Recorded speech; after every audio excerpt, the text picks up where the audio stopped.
Every level of war general explained. Level 1.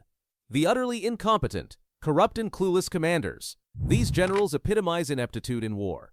Often appointed through nepotism, they made blunders that led to catastrophic defeats. Zhao Kuo serves as the defining example here. He could recite military texts perfectly, but leading an army was another story. His mother begged the king not to give him command, warning her son only knew war from books. At Changping in 2060 BC, he abandoned a solid defensive strategy out of overconfidence. He commanded 400,000 men and marched them into a Qin trap.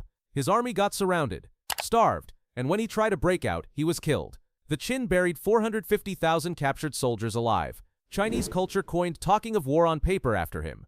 Ambrose Burnside represents another flavor of incompetence. At Fredericksburg in December 1862, he hurled Union forces in frontal assaults against fortified Confederate positions. Wave after wave fell, 12,600 casualties for nothing.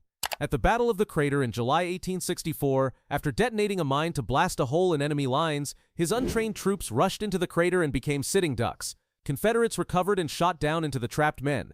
He admitted he was unfit for high command, yet accepted it anyway. Enver Pasha completes this trio. In 1914, this Ottoman minister of war led 100,000 troops to strike Russia through frigid mountains with almost no winter gear. An estimated 25,000 froze to death before even engaging the enemy. At Sarikamish, his starving, frostbitten forces were crushed. Only 10% survived. After the disaster, Enver blamed Armenians, a lie that fed into the Armenian genocide. Level 2. The overconfident and overmatched. Bold fools. These generals had some talent but were undone by fatal overconfidence or rash aggression. Marcus Licinius Crassus kicked off this tier. Rome's wealthiest man lusted for military glory. Despite being 60 and long out of active command, he invaded Parthia seeking easy conquest. At Carrhae in 53 BC, Parthian horse archers surrounded and devastated his legions. Crassus refused counsel to withdraw, fell for a treacherous guide who led them across waterless plains, and formed his men into a hollow square that became a static target. He was lured into a parley and killed. 20,000 Romans died and another 10,000 were captured. Legend says the Parthians poured molten gold down his throat, mocking his greed. George Armstrong Custer perfectly captures this level.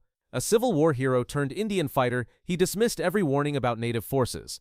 Scouts reported an enormous village on the Little Bighorn River. Custer refused reinforcements and declined Gatling guns. Certain of victory and craving glory, he split his 7th Cavalry into 3 columns. He had 600 men total. Waiting were over 2,000 warriors under Sitting Bull and Crazy Horse.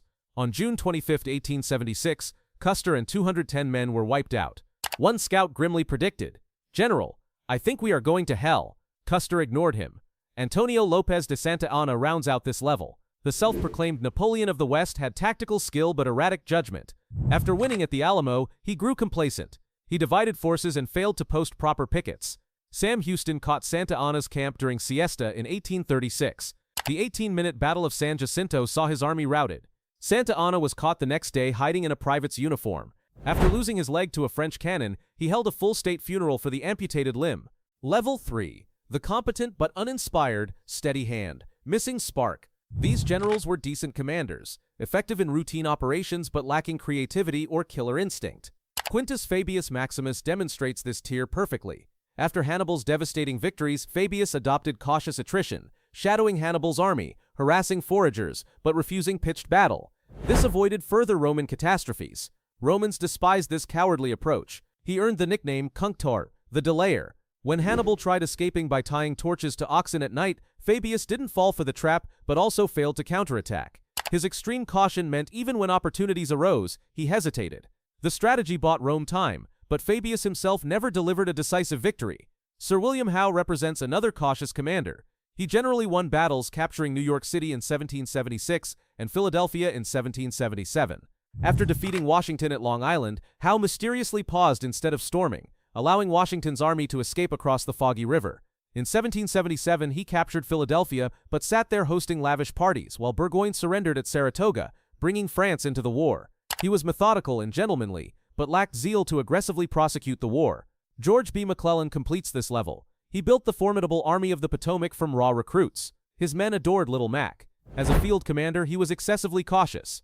At Antietam, he had Lee's smaller army trapped and had intercepted Lee's battle plans. Yet he committed forces piecemeal. He insisted Lee had 120,000 men when the actual number was around 50,000. He kept an entire corps unused while fighting raged. Lincoln said McClellan had a bad case of the slows. Level 4. The bold innovators, cunning and creative. These generals introduced new tactics or showed remarkable cleverness that gave them an edge in battle. Oda Nobunaga stands out as this level's prime example. When European firearms arrived in Japan, many lords dismissed them. Nobunaga saw their potential. As a teenager in 1549, he equipped 500 men with matchlock muskets. At Nagashino in 1575, facing elite Takeda cavalry, he set up 3,000 arquebusiers behind wooden palisades. He trained them in rotational volley fire, 3 ranks firing in sequence. This continuous hail of bullets shattered the Takeda horse charge. In 1571, he destroyed the Enryaku-ji monastery by burning it to ash, breaking the power of warrior monks. He befriended Jesuit missionaries to get more guns, and kept a black African retainer named Yasuke. Though assassinated in 1582, his protégés finished unifying Japan using his tactics. Žižka represents medieval innovation. Facing Catholic crusades, he turned farm wagons into mobile fortresses. He arranged wagons in fortified circles linked by chains, with pikes, crossbows, and firearms poking through. At Sudomere in 1420, with a few hundred farmers, he faced 2,000 royalist cavalry. He rushed wagons onto muddy lakebed and formed a barricade. Enemy knights bogged down while Žižka's men fired from cover. He mounted small cannons on wagons, pioneering mobile artillery. Žižka fought his last battles totally blind yet never lost a single battle. Shaka Zulu completes this tier. Before Shaka, intertribal fighting was ritualized with throwing spears from distance. Shaka invented the Iklua, a short stabbing spear forcing warriors into hand-to-hand combat. He devised the bull's horn formation. The chest pinned the enemy front while flanking units encircled and attacked sides and rear. He abolished sandals to harden feet and could send impis running 50 miles a day. His reforms created the Zulu kingdom. Level 5. The great captains, skilled and accomplished. These generals delivered impressive victories, typically winning most battles against formidable foes. Saladin exemplifies this tier brilliantly. The Kurdish Muslim Sultan unified Egypt and Syria and nearly expelled the Crusaders. His greatest triumph was Hattin in 1187. He lured the Frankish army away from water sources on a brutally hot day.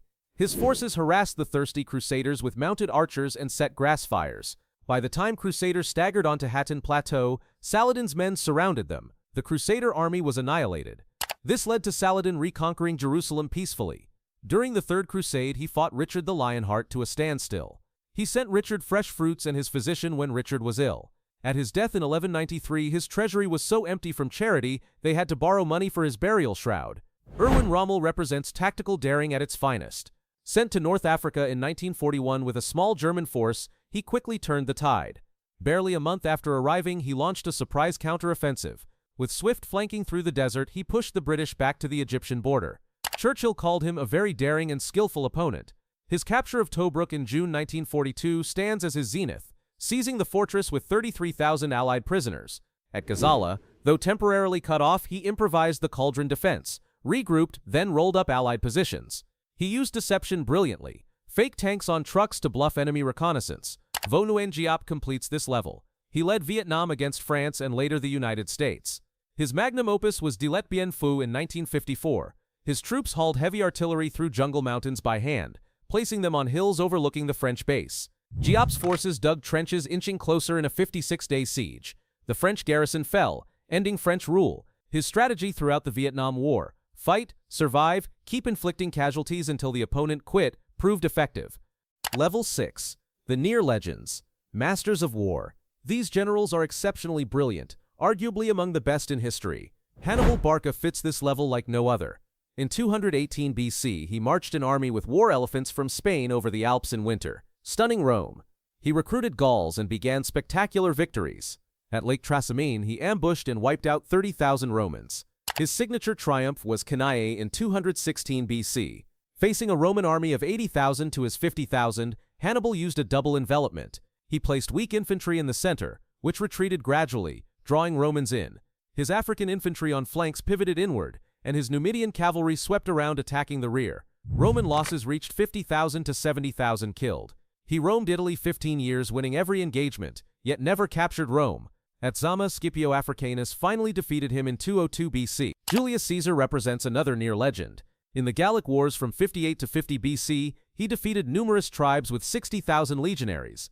His crowning moment was Alesia in 52 BC. Caesar besieged 80,000 Gauls under Vercingetorix, while a relief army of 250,000 approached. He built 2 rings of fortifications, one inward, one outward. Trapped between 2 adversaries, Caesar repelled the relief attack and forced Vercingetorix to surrender. At Pharsalus in 48 BC, outnumbered by Pompey, Caesar used hidden reserves to rout a larger foe. He built a bridge over the Rhine in 10 days. Khalid ibn al-Walid completes this tier. Islam's greatest general fought about 100 battles without a single defeat. After Prophet Muhammad's death, he crushed rival tribes, reuniting Arabia. Then he took on Byzantine and Persian forces. At Walaja in 633, he executed a double envelopment like Carrhae, annihilating a larger Persian army. His most celebrated victory was Yarmouk in 636, against a Byzantine army perhaps 5 times larger. He led the Muslim army to a decisive victory that ended Byzantine rule in Syria. He once led troops across waterless Syrian desert for 3 days, covering 150 miles. Level 7. The legendary grandmasters, warfare's apex. These are the greatest generals of all time, visionaries whose campaigns redefined the map and the art of war. Alexander the Great represents the absolute peak. He inherited Philip II's Macedonian army and toppled an empire that dwarfed his resources. At Issus, outnumbered 3-1, Alexander personally led a cavalry charge straight at Darius. The Persians collapsed. Darius fled. At Gaugamela, Alexander formed a giant wedge and drove into a gap in the Persian line. Darius fled again and his empire fell. He took Tyre's island fortress by building a causeway. He crossed the Hindu Kush and fought Indian elephants at Hydaspes. He never lost a battle, defeating armies sometimes 10 times his size. He died at 32, having created one of history's largest empires. Genghis Khan represents pure transformation. He united the Mongol clans by 1206 and forged them into a war machine. His invasion of Khwarezm from 1219 to 1221 showcased brilliance. He led 100,000 Mongols across mountains, dividing forces to simultaneously strike multiple cities hundreds of miles apart. Warriors galloped 60 to 100 miles a day. The Mongols annihilated armies 10 times their size. He offered cities surrender. If refused, he made fearsome examples. Pyramids of skulls spread terror. At Kalka River in 1223, Mongols pretended to flee for days, then destroyed the pursuing force. He reorganized armies promoting by merit. By his death, he had subjugated the Jin dynasty and Khwarezmian Empire. He died undefeated. Napoleon Bonaparte completes this trinity. In Italy in 1796, he took a ragged revolutionary army and forced Austria to sue for peace. His most famous victory, Austerlitz, in 1805, showcased mastery of deception. Facing a Russo-Austrian army on high ground, Napoleon pretended weakness. When the Allies moved to attack, Napoleon unleashed a coordinated assault up misty slopes to split the Allied center. The Allies were routed. His victories from 1805 to 1807 destroyed coalitions, leaving him hegemon of Europe. At Ulm, he surrounded 30,000 Austrians without battle. At Friedland, he baited the Russian army into crossing a river, then trapped them. He fought roughly 60 battles, losing perhaps 7. If you liked this video, make sure to subscribe to see more content like that.